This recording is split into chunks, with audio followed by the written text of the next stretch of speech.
Welcome to this journey through one of the most disturbing cases recorded in the history of Charleston. Before we begin, I invite you to leave in the comments where you are watching from and the exact time at which you are listening to this narration. We are interested in knowing which places and at what times of day or night these documented stories reach. In the year 1841, when Charleston's cobblestone streets echoed with carriage wheels and the harbour bustled with ships laden with cotton and rice, the illustrious Whiteall plantation stood as a monument to wealth and prosperity. Located approximately 8 miles north of Charleston's bustling harbour near the winding Cooper River, the plantation was renowned throughout South Carolina for its impressive yields and the apparent refinement of its owners. The main house, a grand federal-style mansion with imposing white columns and sprawling verandas, overlooked acres of meticulously maintained gardens before giving way to vast fields where enslaved people toiled from dawn until dusk. What happened behind the pristine white walls of Whitehall would not come to light until decades later, when a collection of journals was discovered during renovations to an adjacent property in 1867. These writings, attributed to various individuals connected to the plantation, revealed a darkness that Charleston society had efficiently buried, a narrative of psychological torment, manipulation, and the complex, disturbing dynamics between the plantation mistresses and the women they enslaved. The journals detailed the calculated cruelty of Elizabeth Crane, the mistress of Whiteall Plantation, and her closest confidant, Ruth Spencer, the wife of a neighboring plantation owner. According to multiple sources from the time, including church records and local newspaper accounts, Elizabeth Crane was considered a paragon of Southern womanhood, charitable, genteel, and deeply involved in Charleston's Episcopal Church. Her husband, Jonathan Crane, was frequently away on business, leaving Elizabeth to manage household affairs. Ruth Spencer, similarly, enjoyed a reputation as a cultured and educated woman, often hosting literary gatherings attended by Charleston's elite. What the public record failed to capture, however, were the psychological methods these women employed in the domestic sphere, methods that created an atmosphere of sustained terror among the enslaved women who served in their households. The first indication that something was amiss came from a notation in the parish records of St. Michael's Church. In February of 1841, Reverend William Harper noted that Elizabeth Crane had requested special prayers for what she described as difficult circumstances with household management. This seemingly innocuous entry coincided with the arrival of a woman named Sarah at Whiteall Plantation. Based on plantation purchase records recovered from the Charleston County Archives, Sarah was 22 years old when she was brought to Whitehall, having been purchased from a plantation in Virginia that had fallen into financial difficulty. According to the recovered journals, Sarah possessed skills in needlework and household management that made her particularly valuable in the domestic sphere. One journal entry, believed to be written by a house servant named Mary, who had been at Whitehall since childhood, described the day of Sarah's arrival. "The new woman came today. Mistress Elizabeth examined her hands closely and seemed pleased. But there was something in her eyes when she looked at Sarah that made me tremble. The same look she had before Josephine was sent away.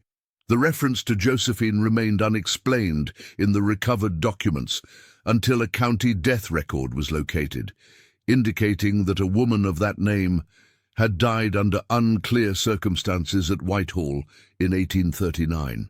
The official cause was listed as fever, but the journal entries suggested something far more troubling. Within weeks of Sarah's arrival, Elizabeth Crane began what appeared to be a deliberate campaign of psychological manipulation. According to the journals, she would frequently summon Sarah to her private chambers to perform intricate sewing work, only to inspect it with exaggerated scrutiny. Elizabeth would cut the stitches and demand the work be redone, often keeping Sarah working through the night by candlelight. These episodes were described in detail by Mary, who wrote, "Sarah's fingers are raw.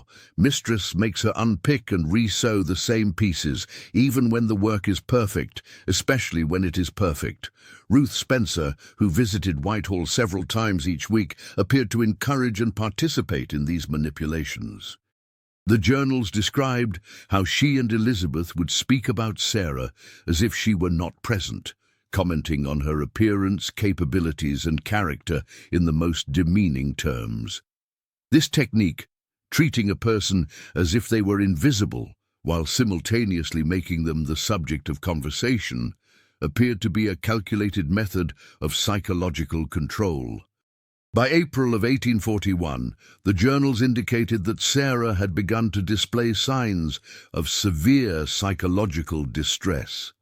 She would stand motionless for long periods, would sometimes fail to respond when addressed, and had developed a habit of apologizing continuously even when she had committed no error. The deterioration of her mental state seemed to provide Elizabeth and Ruth with a perverse satisfaction. Mary's journal noted, "They look at each other and smile when Sarah starts to shake. They speak softly to each other behind their fans. Sometimes they laugh." What made this case particularly disturbing was the contrast between the public personas that Elizabeth and Ruth maintained and their private behavior. Both women were active in charitable works throughout Charleston. Elizabeth Crane chaired a committee that provided food and basic necessities to impoverished white families, while Ruth Spencer organized fundraising events for an orphanage on Trad Street.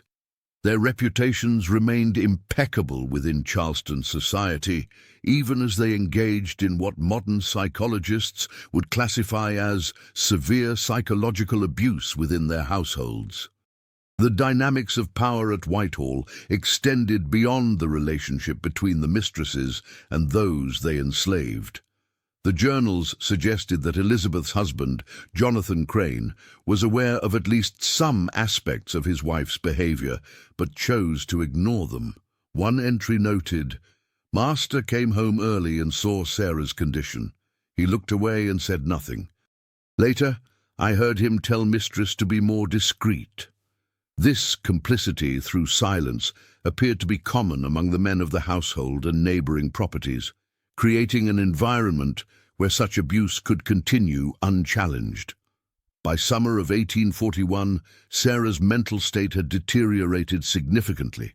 According to Mary's journal, she had stopped speaking entirely and would comply with commands in a mechanical fashion. Elizabeth and Ruth's response was to intensify their psychological torment. They began to use Sarah as what they called their living mannequin, forcing her to stand perfectly still for hours while they draped fabrics over her body, discussing dress designs as if she were an inanimate object. The most disturbing elements of the journal described how Elizabeth and Ruth would deliberately create situations where Sarah would be forced to choose between impossible options, such as selecting which of two identical objects was better, knowing that either choice would result in punishment. This form of psychological torture, designed to destroy a person's sense of agency and rationality, appeared to be a source of entertainment for the two women. In August of 1841, a new development occurred that would further complicate the already toxic dynamic at Whitehall. Jonathan Crane brought another enslaved woman to the plantation, a 28-year-old woman named Harriet, who had previously worked in a Charleston household. The reasons for this acquisition remained unclear from the available records, but the journal suggested that Elizabeth Crane was displeased with this addition to the household, viewing it as an intrusion on her domain. Harriet's arrival created a shift in the power dynamics at Whitehall. Unlike Sarah, who had been systematically broken down over months of psychological abuse, Harriet appeared to have a stronger sense of self-preservation. Mary's journal noted, "The new woman watches everything. She sees how mistress treats Sarah, but she keeps her face still. When mistress speaks to her, she answers just enough to avoid trouble, but never more than necessary. There is something in her eyes that mistress cannot touch." Elizabeth's response to this perceived resistance was to attempt to turn the enslaved women against each other. According to the journals, she began to show preferential treatment to Harriet, giving her less demanding tasks and occasionally praising her work, while continuing to berate and punish Sarah for identical results. This strategy, commonly employed by those seeking to maintain control over others, created an atmosphere of uncertainty and competition that served to reinforce the mistress's power. Yet the journal suggested that Elizabeth's manipulations did not have the desired effect. Instead of turning against Sarah, Harriet appeared to develop a sense of protectiveness toward the younger woman. The entries described small acts of assistance, Harriet completing portions of Sarah's assigned work when Elizabeth was not present, or positioning herself to block Elizabeth's view when Sarah needed a moment to rest. These acts of solidarity, though necessarily subtle and limited, represented a form of resistance against the psychological warfare being waged within the household. Ruth Spencer, upon observing these dynamics, reportedly suggested a more direct approach. According to Mary's journal, during one of her visits in September of 1841, Ruth proposed separating the two women entirely, with Sarah being relegated to work in the laundry, a physically demanding position that would have further isolated her from any human connection. The entry recorded Elizabeth's response. Mistress smiled that smile that makes my blood cold and said, "No, I think not. I find it much more interesting to watch them together. One never knows what people will do when they think no one is looking." This comment revealed perhaps the most disturbing aspect of Elizabeth and Ruth's behavior. They appeared to view the psychological suffering they inflicted as a form of entertainment or experimental observation. Their interest was not merely in exerting control, but in watching the human consequences of that control, studying the breakdown of one person and the resistance of another, as if they were observing specimens in a laboratory. As autumn approached, the journals documented a new phase in Elizabeth and Ruth's psychological manipulations. They began to stage what Mary described as performances, in which they would force Sarah and Harriet to enact scenarios for their entertainment. These performances often involved having the women repeat phrases or perform actions that undermined their dignity and sense of self. The specific nature of these performances was not detailed in the recovered journals, but their psychological impact was clear.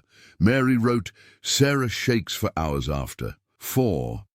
Harriet's face shows nothing, but I have seen her hands clenched so tight that her nails leave marks on her palms." In October of 1841, a visiting minister from Philadelphia stayed at Whitehall for several days. Reverend Thomas Wilson, according to church records, was in Charleston to discuss missionary work and was hosted by the Cranes as a courtesy to the Episcopal diocese. His presence temporarily altered the atmosphere of the household, as Elizabeth was forced to moderate her behavior toward the enslaved women in the presence of an outsider. The journals indicated that Harriet attempted to communicate something to Reverend Wilson during his stay, positioning herself where he would see the physical evidence of the conditions under which they lived. According to Mary's account, Harriet made sure he saw her hands while serving dinner. "They are raw from the lye soap Mistress makes us use now." The Reverend looked troubled and asked Mistress about the welfare of her servants. She smiled and said we were all devoted to Christian principles of hard work and obedience. The Reverend seemed satisfied, but later I saw Harriet trying to speak with him alone. Before she could, Ruth Spencer appeared and sent her away with a task that could not wait. After Reverend Wilson's departure, Elizabeth's treatment of both women intensified, particularly toward Harriet, whom she seemed to suspect of attempting to expose the realities of Whitehall. The punishment was psychological rather than physical. Elizabeth began a campaign of small, deliberate actions designed to make Harriet question her own perceptions and memory. Mary's journal described how Elizabeth would move objects that Harriet had placed according to instruction, then berate her for putting them in the wrong location. She would give contradictory orders, then claim she had said something entirely different. This technique, what modern psychologists would term gaslighting, was employed with calculated precision. Mistress told Harriet to prepare the blue guest room for visitors, Mary wrote, then screamed at her for not preparing the yellow room, swearing that were her exact instructions. When Harriet tried to speak, Mistress accused her of insolence. Later, I heard Mistress tell Ruth Spencer how amusing it was to watch the confusion in Harriet's eyes.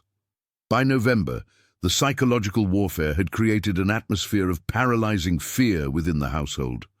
The journals described how Sarah had become essentially catatonic, responding only to direct commands and otherwise remaining motionless, while Harriet maintained a facade of compliance while attempting to mitigate the worst effects of Elizabeth's manipulations, both for herself and for Sarah.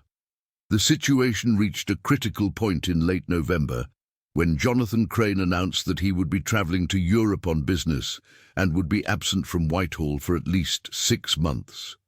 His impending departure seemed to embolden Elizabeth, who, according to the journals, began to speak more openly about her intentions regarding Sarah and Harriet. Mary recorded a conversation she overheard between Elizabeth and Ruth. Mistress said, "When Jonathan is gone, we shall have complete freedom to conduct our little experiments. I'm particularly interested to see how long the proud one can maintain her composure when there is no possibility of outside interference." The reference to experiments appeared frequently in the later journal entries, suggesting that Elizabeth and Ruth viewed their psychological torment of the enslaved women as a pseudo-scientific endeavor. This perversion of rationality, using the language of enlightenment to justify cruelty, reflected a broader cultural phenomenon in antebellum America, where various scientific theories were employed to justify the institution of slavery and the dehumanization of enslaved people. Jonathan Crane departed for Europe in early December, leaving Elizabeth with effective control over all aspects of the plantation's domestic operations. According to the journals, Ruth Spencer began to stay at Whitehall for extended periods during this time, ostensibly to provide company for Elizabeth in her husband's absence. These extended visits corresponded with an intensification of the psychological abuse directed at Sarah and Harriet. The journals described a particular incident that occurred just before Christmas of 1841. Elizabeth and Ruth staged what Mary called a mock trial in the plantation's library, where they accused Sarah of stealing a silver hairbrush. Despite the fact that Sarah had not spoken in months and showed no signs of understanding the proceedings, they went through the formalities of presenting evidence, which Mary believed they had fabricated, and rendering judgment. The punishment was not physical, but psychological. Sarah was made to stand in the corner of Elizabeth's bedroom through the night, holding the allegedly stolen hairbrush above her head. When her arms inevitably lowered from exhaustion, Elizabeth would ring a bell that she kept by her bedside, commanding her to raise them again. This continued throughout the night, with Elizabeth apparently waking periodically for the sole purpose of checking that Sarah remained in her assigned position. Harriet, meanwhile, was forced to witness this punishment, while being told repeatedly that she would be next if she showed any sign of disobedience or resistance. According to Mary's journal, Harriet maintained her composed exterior during this ordeal, but later, when she thought she was unobserved, showed signs of extreme distress. "I found her in the linen closet, pressing her apron against her mouth to silence her sobs. When she saw me, she straightened immediately and wiped her face, asking if there was something I needed. Even in her moment of weakness, she tried to protect herself by pretending it had not happened." Christmas at Whitehall brought a temporary reprieve as the plantation hosted various members of Charleston society for a lavish dinner. Elizabeth and Ruth were forced to present their public personas, the charitable and refined ladies known to the community. The journals noted the stark contrast between their behavior in public and their private actions. Mistress spoke so sweetly to Reverend and Mrs. Taylor about her concern for the less fortunate. She placed her hand on Sarah's shoulder, as if with affection, as she told them how devoted her household was to her. Sarah stood like a statue. Only those of us who knew would see the terror in her eyes at Mistress's touch. The new year of 1842 brought a development that would alter the dynamics at Whitehall. According to plantation records, Elizabeth's elderly aunt, Catherine Montgomery, came to stay at the plantation following the death of her husband. Catherine, who was described in contemporary accounts as a devout and principled woman, had spent most of her adult life in Philadelphia and held what were considered progressive views for the time. Catherine's presence created a new complexity in Elizabeth's carefully controlled environment. The journals suggested that she was observant and not easily deceived by her niece's performance of benevolence. Mary wrote, "The old lady watches everything. Today she asked why Sarah never speaks, and Mistress said she was simple-minded from birth. Aunt Catherine looked at Mistress for a long time before saying that it was strange, as Sarah's eyes seemed quite intelligent to her." Elizabeth appeared to find her aunt's presence increasingly constraining. The psychological manipulations continued, but were conducted with more subtlety, and often when Catherine was resting in her room or otherwise occupied. Ruth Spencer visited less frequently during this period, apparently uncomfortable under Catherine's scrutinizing gaze. By February of 1842, according to the journals, Catherine had begun to intervene more directly in household matters. She requested that Sarah attend to her personally, removing her from Elizabeth's immediate control for significant portions of the day. While Catherine could not directly challenge her niece's authority over those she enslaved, the legal and social structures of the time prevented such interference. She appeared to be creating what limited protection she could within those constraints. The dynamic between Elizabeth and her aunt grew increasingly strained. Mary's journal recorded overhearing an argument between them in late February. Aunt Catherine said that she found the atmosphere of Whitehall oppressive and unlike what Christian charity should produce. Mistress replied that Aunt Catherine did not understand the particular challenges of managing a southern household. "These people are not like your northern servants," she said. "They require a firm hand." Aunt Catherine replied, "There is a difference between firmness and cruelty, Elizabeth, and I fear you have lost sight of it." This confrontation marked a turning point at Whitehall. Elizabeth, accustomed to exercising unchallenged psychological control within her domain, found herself facing resistance from a source she could not easily dismiss or manipulate. An elder family member whose social standing and financial independence provided a degree of immunity from Elizabeth's tactics. Catherine's presence also appeared to embolden Harriet, who began to communicate more directly with the older woman when circumstances permitted. The journals suggested that Harriet managed to convey some of the realities of life at Whitehall to Catherine without explicitly accusing Elizabeth, a dangerous action that could have resulted in severe consequences. In March of 1842, Catherine Montgomery fell ill with what was initially diagnosed as a severe cold. As her condition worsened, she requested that Harriet be assigned as her nurse, a request that Elizabeth reluctantly granted, likely to maintain appearances of familial devotion during her aunt's illness. This arrangement provided Harriet with both protection from Elizabeth's psychological torments and the opportunity to build a relationship with Catherine based on genuine care rather than coercion and fear. The journals described how Harriet attended to Catherine with remarkable diligence, staying by her bedside through the night and anticipating her needs before they were expressed.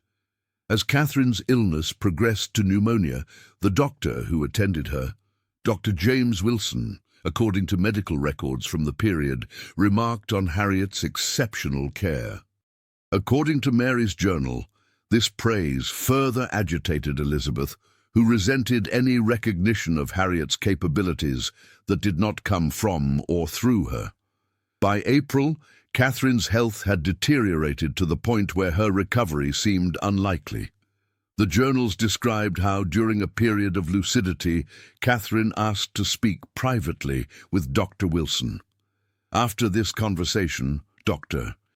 Wilson's demeanor toward Elizabeth reportedly changed, becoming notably cooler and more formal. While the content of their discussion was not recorded in the recovered documents, subsequent events suggested that Catherine had shared her concerns about the treatment of the enslaved women at Whitehall. Catherine Montgomery died on April 18, 1842. In a surprising development revealed through probate records, her will included a specific provision regarding Harriet. Catherine had apparently used her own funds to purchase Harriet from Jonathan Crane's estate, as he was the legal owner, and had arranged for her manumission upon Catherine's death.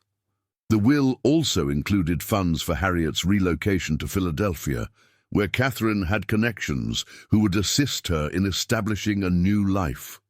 This posthumous act of intervention created a legal situation that Elizabeth could not easily circumvent without risking public scrutiny and potential damage to her social standing. According to the journals, Elizabeth was furious but constrained by the legal documentation and the witnesses to the transaction, which included Dr. Wilson and a respected Charleston attorney named William Pinckney.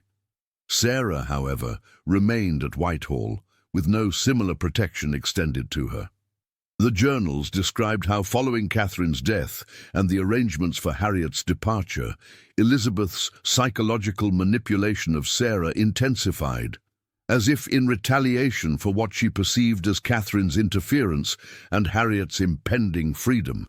In a particularly disturbing entry from late April, Mary wrote, "Mistress has forbidden anyone to speak to Sarah at all. She has ordered that Sarah be treated as if she were invisible. When Sarah entered the dining room to serve this morning, Mistress looked through her as if she were not there. Ruth Spencer came for tea and did the same. They spoke about her as if she were an object that had been placed in the wrong position. That ugly vase would look better in the corner," Mistress said, staring directly at Sarah. "Yes, it disrupts the harmony of the room where it stands now," Ruth replied. Sarah began to tremble, but remained where she was, as she had received no command to move. The calculated cruelty of this treatment, denying Sarah's very existence as a person while simultaneously making her the object of discussion, represented a form of psychological torture designed to complete the destruction of her sense of self that had begun months earlier. Harriet was scheduled to depart for Philadelphia in early May. According to the journals, in the days leading up to her departure, she attempted to communicate with Sarah when possible, apparently trying to provide some form of comfort or connection before she left. These attempts were necessarily covert, as any observed interaction would have resulted in punishment for Sarah. The most detailed of these interactions was described in what would be the final entry of Mary's journal found among the recovered documents. She wrote, "Tonight I saw Harriet kneel beside Sarah's pallet after the house was dark. She whispered something I could not hear, then pressed something into Sarah's hand. Sarah did not respond or acknowledge her in any way. But after Harriet returned to her own sleeping place, I saw Sarah's hand close tightly around whatever she had been given. It was the first voluntary movement I had seen her make in months." The journal ended abruptly at this point. What happened in the days that followed, including whether Harriet successfully departed for Philadelphia as arranged in Catherine Montgomery's will, remained undocumented in the recovered materials. The fate of Sarah, after this point, also remained unclear from the primary sources. Plantation records indicated that she was still listed as property of Whiteall Plantation at the end of 1842, but no further specific mentions of her were found in the recovered journals or other documents. The story of Whitehall came to light in 1867 when the adjacent property, which had once belonged to Ruth Spencer, changed ownership. During renovations, workers discovered a hidden compartment beneath the floorboards of what had been Ruth's private study. This compartment contained the journals that detailed the events at Whitehall, along with several personal items believed to have belonged to Sarah, including a small handkerchief embroidered with initials that did not match any known member of either household. These discoveries were documented by the property's new owner, Thomas Bradford, who had moved to Charleston from Boston after the Civil War. According to an article published in the Charleston Daily News in August of 1867, Bradford turned the materials over to a local historical society. The article noted that Bradford had commented on the disturbing nature of the journals and suggested that they provided a window into the darker aspects of our recent past that many would prefer to forget. However, within weeks of this article's publication, a fire destroyed the Historical Society's archives. Official reports attributed the fire to a knocked-over lantern, but speculation persisted that it had been deliberately set to eliminate records that cast prominent Charleston families in an unfavorable light during the sensitive post-war period. Bradford himself left Charleston shortly after these events, returning to Boston, where, according to correspondence preserved in the Massachusetts Historical Society, he spoke of unsettling experiences during his time in the South. He never published or publicly discussed the specific contents of the materials he had discovered. The story of Whiteall Plantation, Elizabeth Crane, Ruth Spencer, and the women they tormented might have been lost to history entirely if not for a final, unexpected discovery. In 1927, during the renovation of an old church in Philadelphia, workers found a sealed metal box behind a loose brick in the basement wall. The box contained several letters, a journal, and legal documents, including manumission papers for a woman named Harriet. The journal, which appeared to have been written over several years beginning in 1842, detailed Harriet's escape from Charleston, her establishment of a new life in Philadelphia, and her efforts to document what she had witnessed at Whiteall Plantation. The final entry, dated 1865, shortly after the end of the Civil War, read, "Now that slavery has ended, I feel I must record the full truth of what happened at Whitehall. Not for vengeance, but so that such darkness cannot hide behind silence. Sarah, wherever you may be, know that you are remembered." The fate of Sarah remained unknown. Harriet's journal suggested that she had attempted to locate Sarah after the war, but had been unsuccessful.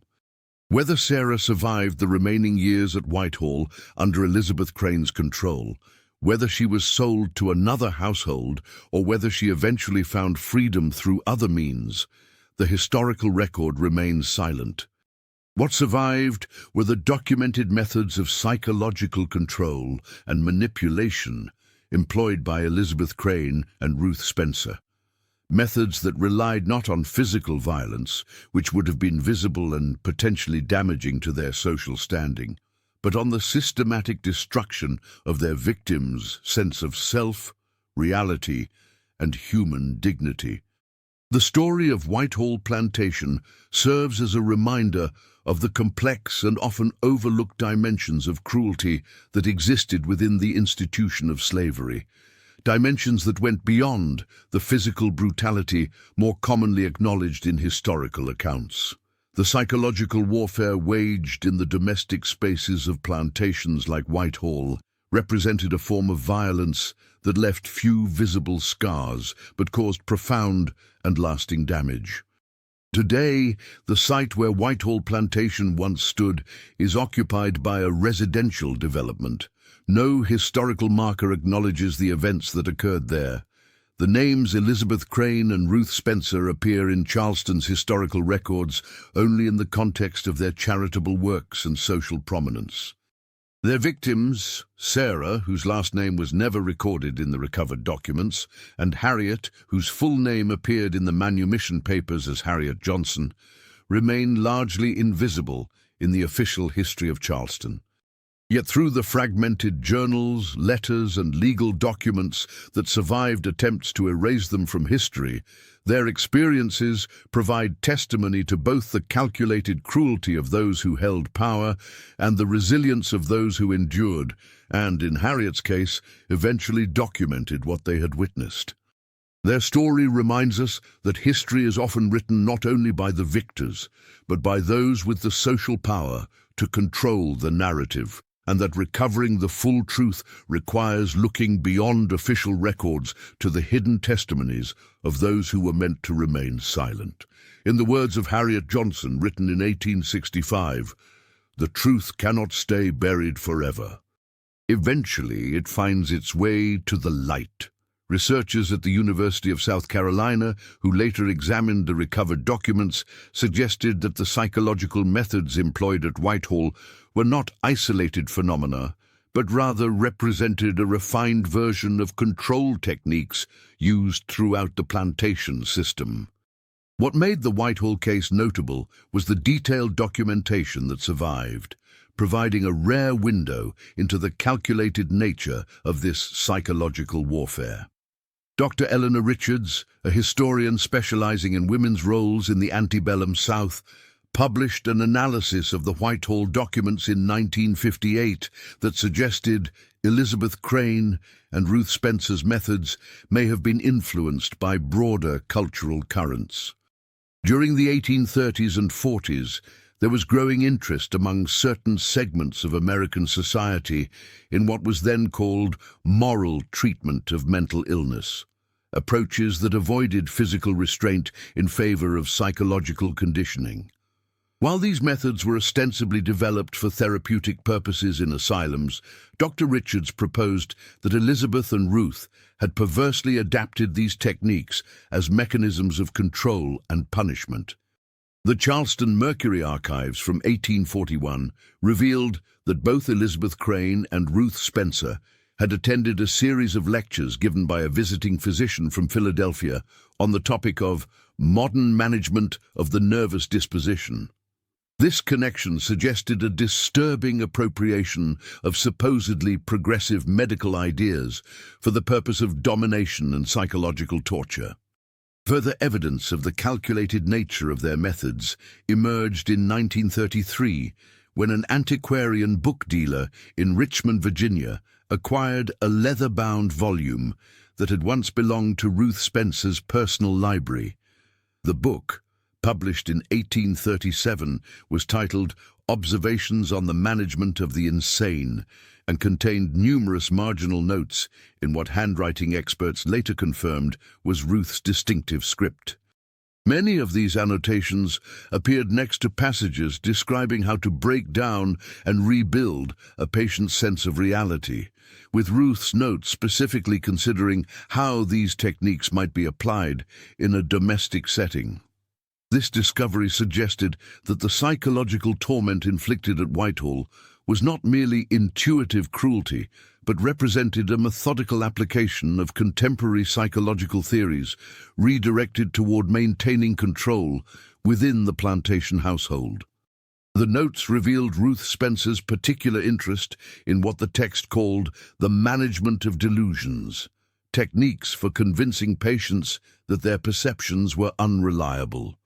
One of her annotations read, "Most effective when applied consistently over time." Subject begins to question all perceptions, not merely those targeted.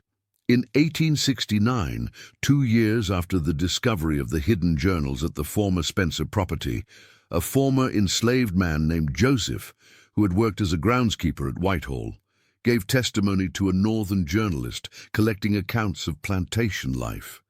His recollections, published in The Atlantic Monthly under the title Voices from the Silent Years, included observations of the household dynamics at Whiteall from an outside perspective.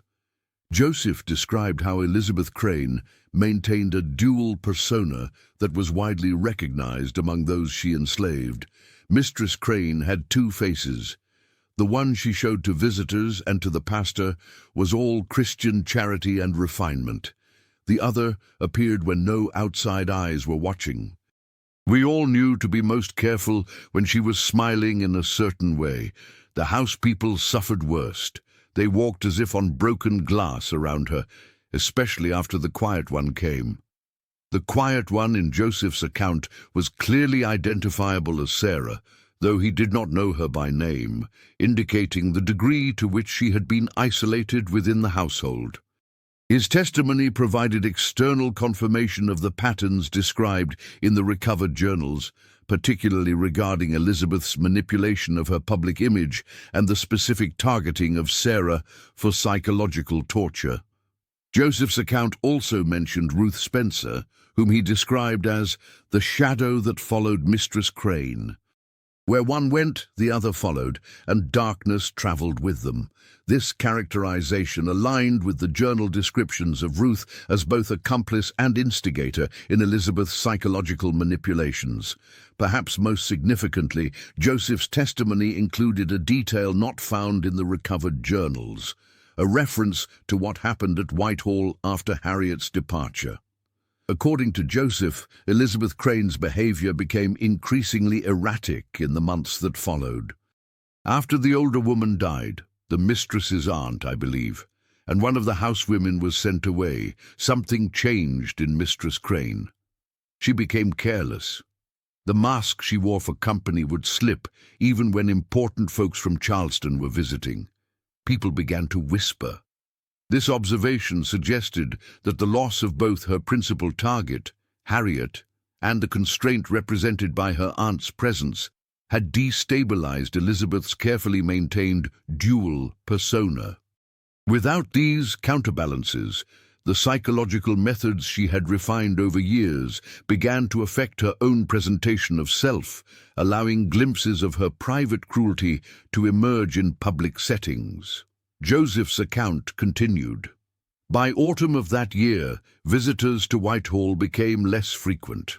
Ladies who once came regularly for tea found reasons to decline invitations. Mistress Spencer still came, but even she seemed concerned by what was happening. Once I overheard her telling Mistress Crane that she needed to be more careful, that people were talking. Mistress Crane laughed in a way that made Mrs. Spencer step back from her. This description of Elizabeth's increasing instability was corroborated by a letter discovered in the personal papers of Margaret Pinckney, a prominent Charleston socialite, which was preserved in the South Carolina Historical Society collection. Writing to her sister in Savannah in December of 1842, Pinckney remarked, "I must tell you of the most uncomfortable afternoon spent at Whitehall last week. Elizabeth Crane, whom I once considered the very model of genteel composure, interrupted her own sentence no less than 3 times to berate a serving girl for imagined offences. The poor creature, I believe she is simple-minded as she never speaks, trembled violently but made no sound." Even more disturbing was Elizabeth's expression as she watched the girl's distress. I can only describe it as hunger. Ruth Spencer, who was present, seemed embarrassed by the display and attempted to redirect conversation, but Elizabeth was quite insensible to the discomfort she had created. "I shall not be returning to Whitehall if I can possibly avoid it." This social withdrawal would have represented a significant blow to Elizabeth's standing in Charleston society, where maintaining appearances and social connections was paramount. The fact that even Ruth Spencer, her closest confidant and accomplice in psychological torture, had begun to distance herself, suggested that Elizabeth's behavior had crossed a threshold that threatened their carefully constructed social facade. By early 1843, according to county medical records, Dr. James Wilson was making regular visits to Whitehall. While the specific nature of his treatment was not recorded, pharmacy ledgers indicated prescriptions for laudanum and other sedatives commonly used at the time for what was termed nervous excitement or feminine hysteria. These medications, which contained significant amounts of opium, would have been prescribed to Elizabeth rather than to those she enslaved, suggesting that her mental state had deteriorated to the point of requiring medical intervention. Jonathan Crane returned from Europe in March of 1843, cutting his business trip short by several weeks. Church records indicated that he consulted with Reverend William Harper shortly after his return, though the content of their discussion was not documented. Within a month of his arrival, two significant changes occurred at Whitehall. Ruth Spencer's visits ceased entirely, according to Joseph's testimony, and Sarah was no longer present in the household. What happened to Sarah remained one of the most disturbing unanswered questions in the Whitehall narrative. No record of her sale to another household was found in the county transaction records, nor was there any documentation of her death or escape. She simply vanished from the historical record, her fate unknown, a final act of erasure that reflected the broader pattern of silencing and invisibility imposed upon her throughout her time at Whitehall. Joseph's testimony offered only a cryptic reference to her disappearance. The quiet one was there one day and gone the next. No one asked questions. Some things were better not to know in that house. This statement, with its ominous implication, aligned with a brief notation found in Dr. Wilson's personal daybook, preserved in the Medical University of South Carolina archives. The entry, dated April 12, 1843, read simply, "Called to Whitehall regarding female patient, too late to be of service, deeply troubled by circumstances. Consider duty to report." No further entries regarding Whitehall appeared in the daybook, and no official report was ever filed with authorities, suggesting that Dr. Wilson ultimately chose discretion over disclosure, as was common in cases involving prominent families. Elizabeth Crane's own fate followed a trajectory of progressive isolation and decline. By 1844, according to correspondence between Charleston families preserved in various archives, the Cranes had withdrawn almost entirely from society. Jonathan Crane focused increasingly on business interests that kept him away from Whitehall, while Elizabeth rarely left the plantation. A letter from Jonathan Crane to his business partner in 1845, found in the collection of the Charleston Historical Society, made brief reference to Elizabeth's condition. "Mrs. Crane's health continues to require careful management.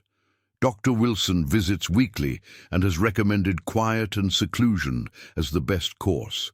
We have reduced the household staff considerably as she finds the presence of servants increasingly distressing. Ruth Spencer provides companionship occasionally, though these visits often leave Elizabeth in an agitated state that persists for days afterward." This description suggested that the psychological methods Elizabeth had employed against others had created patterns of thought and perception that ultimately consumed her own mental well-being. The reference to finding the presence of servants increasingly distressing particularly indicated a collapse of the power dynamic she had once controlled so meticulously. The final documented chapter of the Whitehall story came in 1849, when a fire destroyed the main house. According to newspaper accounts, the fire began in the middle of the night and spread rapidly. Jonathan Crane escaped with minor injuries, but Elizabeth perished in the blaze. The Charleston Courier's brief report noted that Mrs. Crane, who had been in delicate health for some years, was apparently unable to leave her bedchamber when the fire began. Investigations into the cause of the fire proved inconclusive. The official report cited possible carelessness with candles or lamps, but Joseph's testimony, given 20 years later, offered a different perspective. That fire didn't start by accident. Some said it was judgment. Others who knew more about what went on inside those walls stayed silent, but their eyes said enough. The implication of arson, possibly as an act of retribution by someone who had witnessed or experienced the abuses at Whitehall, remained speculative, but aligned with the pattern of buried truths and hidden resistance that characterized the entire Whitehall narrative. After the fire, Jonathan Crane left Charleston permanently, relocating to Baltimore, where he remarried and established new business interests. He never spoke publicly about the events at Whitehall or his late wife's behavior, maintaining the code of silence that had enabled the abuses in the first place. Ruth Spencer outlived both Elizabeth and Jonathan Crane, dying in 1872 at her Charleston home. Her obituary in the Charleston Daily News praised her contributions to various charitable causes and described her as a lady of refinement and Christian principle, with no mention of her role in the psychological torture documented in the recovered journals. This public whitewashing of her reputation represented a final success of the dual persona she and Elizabeth had cultivated: the ability to commit acts of calculated cruelty while maintaining an image of genteel benevolence. The broader significance of the Whiteall case lay in what it revealed about the psychological dimensions of power within the plantation household. While historical accounts of slavery often focused on the physical brutality of the system, particularly as it affected enslaved men working in fields, the Whiteall documents illuminated the equally devastating psychological warfare conducted in domestic spaces, primarily by women against women. This gendered aspect of control within the plantation system received little scholarly attention until the 1970s, when feminist historians began to examine the complex power dynamics between white women in slave-holding households and the enslaved women who served them.